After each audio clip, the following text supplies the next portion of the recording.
바울은 고린도 교회 성도들이 스스로에 대해서 품고 있는 헛된 자만심을 지적하는 말을 거침없이 합니다. 성도들이 이미 자신들을 풍요롭고 거칠 것이 없는 왕같은 존재로 생각하고 있었기 때문입니다. 그와 달리 바울과 그의 동료 사역자들은 자신들을 매우 약하고 어리석으며 비천한 존재들로 여겼습니다. 이런 자신들의 모습 혹은 자의식을 좀 더 시각적으로 표현하기 위해서 바울은 그 당시에 로마 군대가 전쟁에서 승리하고 개선행진을 할 때 적국의 포로들을 사슬에 메어서 행렬 맨 끝에 둠으로 사람들이 그들을 구경하는 그런 관습을 인용해서 말을 합니다. 9절인데요. 하나님이 사도인 우리를 죽이기로 작정된 자같이 끄트머리에 두셨음에 우리는 세계 곧 천사와 사람에게 구경거리가 되었노라. 바울은 예수님도 십자가 위에서 이와 같은 취급을 받으셨던 것을 염두에 두고 있습니다. 예수님처럼 바울과 그의 동료들은 하나님이 최후 승리를 거두시고 버리실 개선행진의 맨 마지막에 서서 죽음을 맞는 것 같은 그런 모습입니다. 바울은 철저하게 하나님을 위해 살고 자신을 드러내지 않았습니다. 오히려 바울과 그의 동료들은 하나님을 위해 모든 것을 포기하고 철저히 낮은 자로 살아왔습니다. 11절부터 13절에 바울이 이렇게 말하고 있죠. 바로 이 시각까지 우리가 줄이고 목마르며 헐벗고 매맞으며 정처가 없고 또 수고하여 친히 손으로 일을 하며 모욕을 당한 즉 축복하고 박해를 받은 즉 참고 비방을 받은 즉 권면하니 우리가 지금까지 세상의 더러운 것과 만물의 찌꺼기 같이 되었도다. 바울 사도와 그의 일행들은 여러 곳을 여행하면서 복음을 전해야 했습니다. 그러는 과정 중에서 때때로 굶주리고 헐벗을 때가 있었죠. 또 복음을 전하다가 유대인이나 이방인들에게 쫓겨나고 매맞고 죽음의 문턱을 오간 적도 많이 있었습니다. 하지만 바울과 그의 동료들은 사람들한테 신세를 지게 되면 복음을 제대로 전할 수 없다라는 것을 늘 염두에 두고 스스로 생계를 유지하고 사역을 감당했습니다. 그렇게 지내다 보니 사역을 마칠 때쯤 됐을 때 자기 자신들을 위해서 변변한 집 한 채를 마련했다거나 남겨놓은 재산도 없이 살아갈 수밖에 없었습니다. 하지만 바울은 이런 삶에 대해서 스스로 부끄러워하지 않았습니다. 세상적인 시각에서는 이들의 삶이 집안 청소를 다 마치고 마지막에 모아버리는 쓰레기 혹은 오물처럼 무가치한 삶을 산 것처럼 보일 수 있습니다. 하지만 바울은 그러한 삶을 오히려 자랑스럽게 여겼습니다.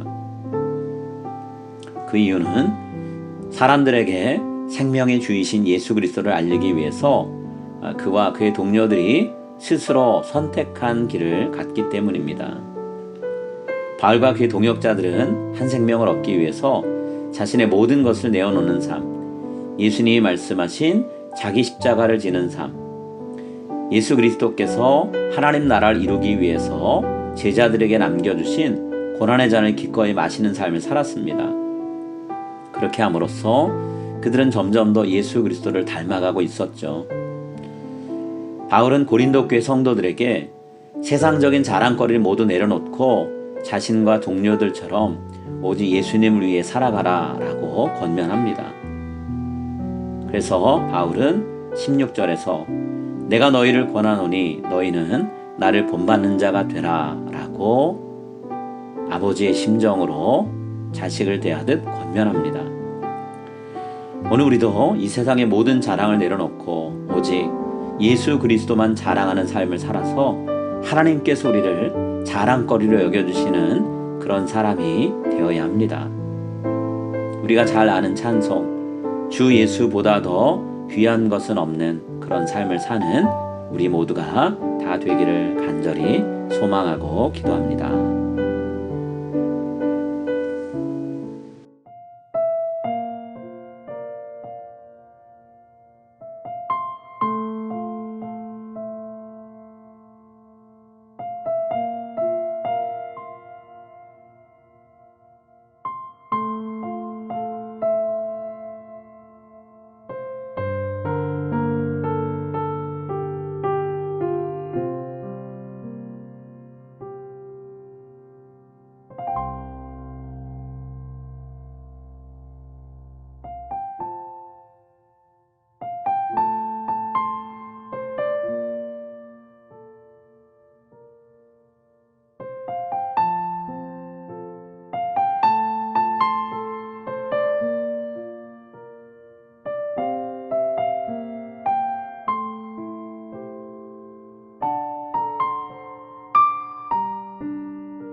하늘에 계신 우리 아버지여, 이름이 거룩히 여김을 받으시오며 나라의 임하옵시며 뜻이 하늘에서 이룬 것 같이 땅에서도 이루어지이다. 오늘날 우리에게 일용할 양식을 주옵시고 우리가 우리에게 죄 지은 자를 사하여 준 것 같이 우리 죄를 사하여 주옵시고 우리를 시험에 들게 하지 마옵시고 다만 악에서 구하옵소서. 대개 나라와 권세와 영광이 아버지께 영원히 있사옵나이다. 아멘.